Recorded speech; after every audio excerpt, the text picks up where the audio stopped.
Assalamualaikum warahmatullahi wabarakatuh.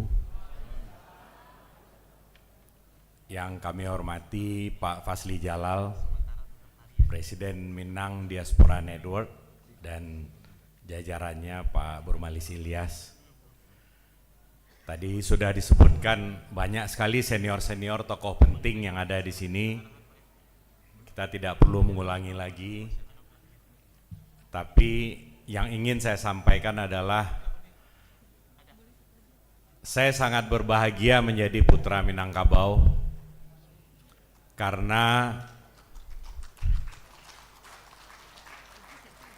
tadi Pak Gubernur menyampaikan sejarah Republik Indonesia. Rasa-rasanya apapun yang terjadi di Indonesia ini pasti ada tangan orang Minang. Artinya apa? Kita memang dididik untuk merantau oleh orang tua kita. Disiapkan ilmu, dikuatkan ilmu agama, bahkan diajarkan silat untuk bisa berjuang di rantau. Nah, saking hebatnya konsep rantau ini, orang Minang sudah berkiprah di mana-mana. Jangankan di Indonesia, tadi Pak Burmalis sudah memaparkan di seluruh dunia. Sehingga, nah ini setiap sesuatu yang positif pasti ada sisi negatifnya. Negatifnya apa? Ternyata saking banyaknya yang merantau, agak defisit yang di Sumatera Barat. Sehingga gubernur kita agak kesepian mencari tokoh-tokoh intelektual yang bisa, artinya setiap kita kali berkumpul pasti cerita kita membangkit batang terendam. Ya Pak Buya ya. Nah, saya kuliah dari kecil sampai besar di Padang. Saya alumni Fakultas Ekonomi UNAN.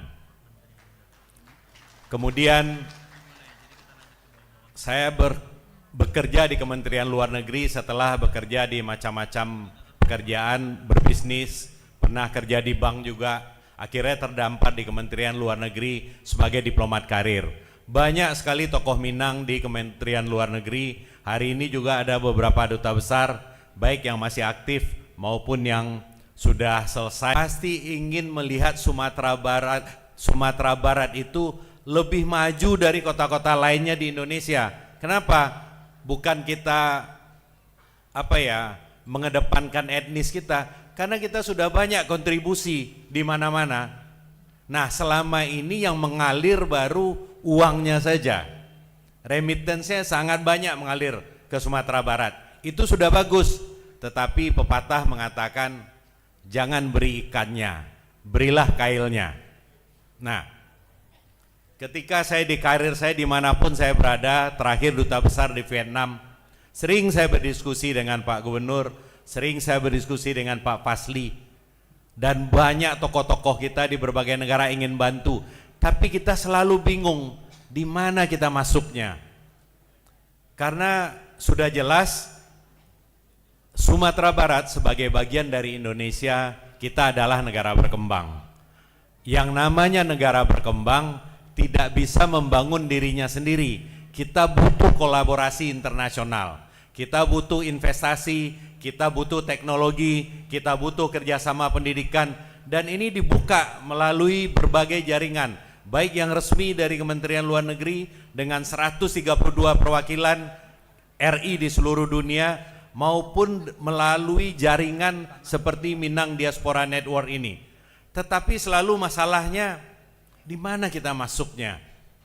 Nah, waktu hanya sebagai orang Kemlu, sebagai diplomat, saya belum melihat pintu masuknya. Karena pekerjaan kita biasanya, presiden datang ke suatu negara, kita bikin MOU.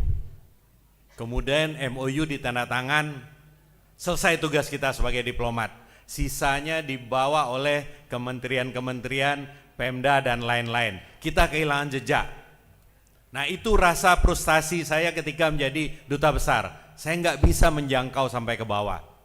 Alhamdulillah pulang ke Jakarta selesai bertugas, diberikan mandat sebagai Sekjen Kementerian Luar Negeri.